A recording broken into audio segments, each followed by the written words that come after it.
Welcome to the Predpool channel. Let's hang out and talk about action figures. I'm just a guy who loves to collect action figures of characters I grew up with. Action figure love in every shape and size, bringing back memories, making me feel alive. Action figure love from old to brand new. They're more than toys, our dreams coming true. Searching for rare ones, hunting high and low. Each one tells a story, a tale to show. From superheroes to villains, they're all here. Action figures bringing joy year after year. Hey everyone, welcome back. This is Predpool. Thank you for clicking on my video. Well, it's the end of the year has passed. We're starting a new one. And just like other YouTube toy collectors, I am doing some of my favorite figures that I've collected from 2024. Now I'm only going to do 5. To be honest, this year I kind of purchased less than normal that I got in hand. There was a lot of pre-ordering, a lot of Kickstarter backing, in which I have not gotten the figures yet. So hopefully some of them I'll get this year, whether it be from pre-orders or supporting Kickstarters. So I did get a few this year as far as in hand that are my favorites. So I'm only going to do 5. Not doing 10. I'm only doing my 5 favorite figures that I got for 2024. However, I do want to start with 2 honorable mentions as far as they would have made a top 10 list. So let's go ahead and show you those 2 honorable mentions. So the 2 honorable mentions that I have here is Marvel Legends Death's Head and G.I. Joe Classified's Iron Grenadier. As far as Death's Head, I've been waiting for this version of him for a long time from Marvel Legends, so we finally got him. There's nothing really, let's say, spectacular compared to many other Marvel Legends. I mean, he does come with quite a bit of accessories. He is pretty as close, true to as far as the comic book, one of the comic book versions from his early interpretations, let's say. So I was really glad to finally get this version of Death's Head. I know that before we got like the version 2 of the comics, and he wasn't really one that I liked too much. But having this version, in which he's one of the few Marvel or early Marvel characters that not only was he in the Marvel universe, but he was also in the Transformers universe. So he changed size between being on the Transformers. So many times he was as big as Galvatron. But in the Marvel universe, he was human-sized. So that's interesting. Now, the G.I. Joe Classified Iron Grenadier, I love this figure. They did a great job with him. What I like about this figure is that not only does he come with a lot of accessories, and they did a great paint job on him. His mask is metallic. But I like the fact that at least for me, you can pretty much mix him into other lines. He's not like a Cobra Trooper or certain Vipers that you know right off the bat those are G.I. Joe. This guy, you can pretty much fudge him into other lines. I'm thinking as far as like Warhammer 40K, and just some other ones. Even the as far as Monster Force from BBTS, he can fit into those lines. So that is why I like to mention these 2 as honorable mentions. All right, so now we're going to go into our top 5. So let's get into number 5. For me, number 5 is going to be retro carded Cobra Commander. We finally get the Cobra Commander we've been waiting for. I know many are still waiting for the hooded version. Hopefully one day Hasbro will change their minds and do him or make him for us. But right now we got the new, this year we got the new version of, again, retro carded Cobra Commander, and they went the extra mile as far as with his faceplate, in which they did the vacuum vac as far as so he have a shiny metallic view to him. So that's pretty neat. He comes with all the accessories that you would want to see from when he was his original 3.75 inch version. So for me, this is number 5 because I've been waiting for this Cobra Commander just like many have. I know for the Hasbro, as far as like their, can't believe I forgot. As far as their Hasbro his tank, they have a version of him. His face place is not shiny, and his Cobra logo is slightly different also. But I'm glad we finally again got this version for the public to collect. So now we're going to be moving on to number 4. And for me, going to number 4 is Marvel Legends Power Princess. I'm surprised I have a Marvel Legends within top 5, especially within the top 5. But they just did such a great job with this character. A character that's not really even well known. It's not very, as far as popular in the comics that everybody's going after. However, she is based or looks like a very popular DC character, in which many people obviously have noted.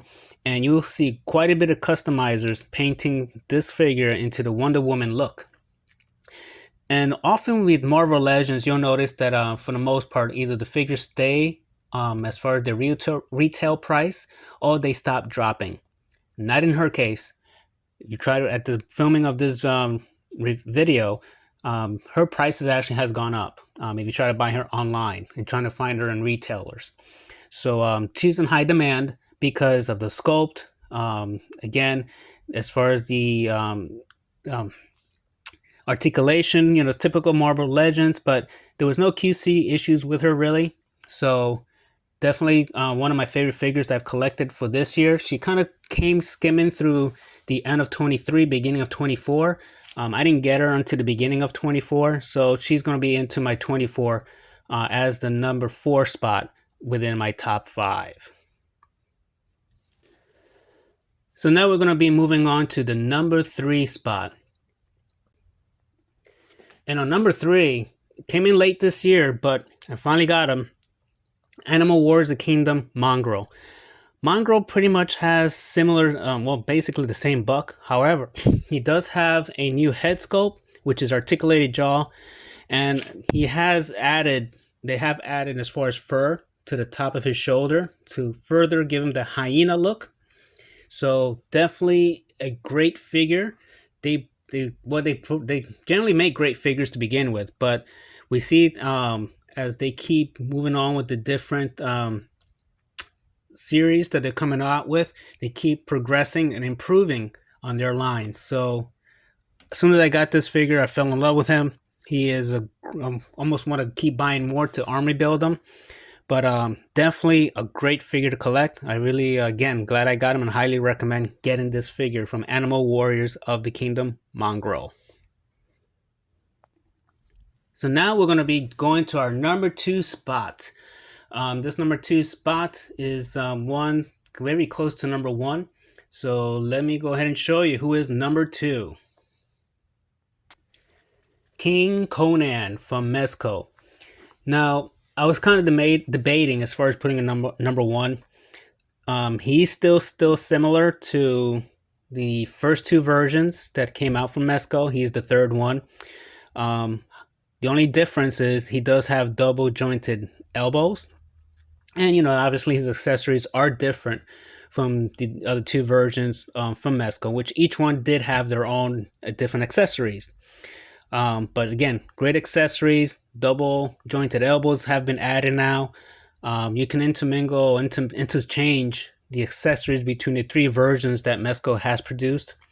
Now, maybe next year, this year, 2025, we'll see them finally release the Conan Arnold version, in which they did show in one of the toy fairs.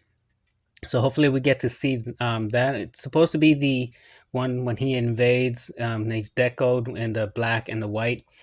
But going back to this Conan, he goes into my number 2 spot, and I'm so glad I got this figure. He's has a really nice presence. His accessories from Mezco is always outstanding. So yeah, he's number 2, Conan. All right, so now we're going to be going into our number 1 spot. Who could it be? Well, we're about to find out. Coming in at number 1 is Como of the Isles from Savage Crucible. Now, this line has just been great. For their first wave, off the bat, each of their figure have been amazing. Now, the reason why I picked Como of the Isles is because he kind of stands out more from the rest of the pack. He's kind of more of the good guy out of the wave, and he has a unique head sculpt, unique color. His armor is different from the other ones, completely different.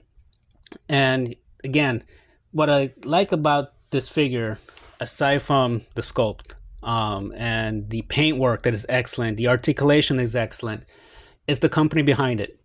They had issues with the feet of these figures, and they heard as far as the customers saying, "Hey, our figures are not standing up correctly. We're having issues with the toy hinges, and also with the ankle." So what they do, they start sending replacement feet to the clients. I already got 2 sets of the feet, one for Como and one for the Savage Lemurian. I'm waiting for 2 more to arrive, but they're not charging for this. They're not. They don't request, oh, send us information, this and that. No, they said, we have your information. If you order from us, you're getting extra fee to fix the issue. That is excellent customer service. So I'm really looking forward to get more of their product. I really enjoy this figure. He is I've been using him a lot in my pictures. I like mixing him with with Mythic Legions, with Conan Mesco, a bunch of other figures. So for me, he has been the #1 figure that I really enjoyed this past year. Now, I enjoyed quite a few other figures that I've collected, but this one for me stands out the most. So anyway, I hope you enjoy my top 5. I know everyone's top figures is going to be different. No one's going to agree with mine. I may not agree with others, but just want to share what I liked. Hopefully maybe 1 or 2 you might agree with. It might be on your list. If you have a top 10, maybe one of mine is bottom in the lower of the list. But again, the point is, we share what we like, not to really criticize one another, just to say, hey, this is what I like to collect, and someone says, hey, this is what I like, and so, oh, awesome. So it's just to be in a community, enjoying what we do together here as collectors. All right, so thanks again for watching my video. Please like and subscribe, and please treat each other nicely and continue to enjoy collecting. See you later.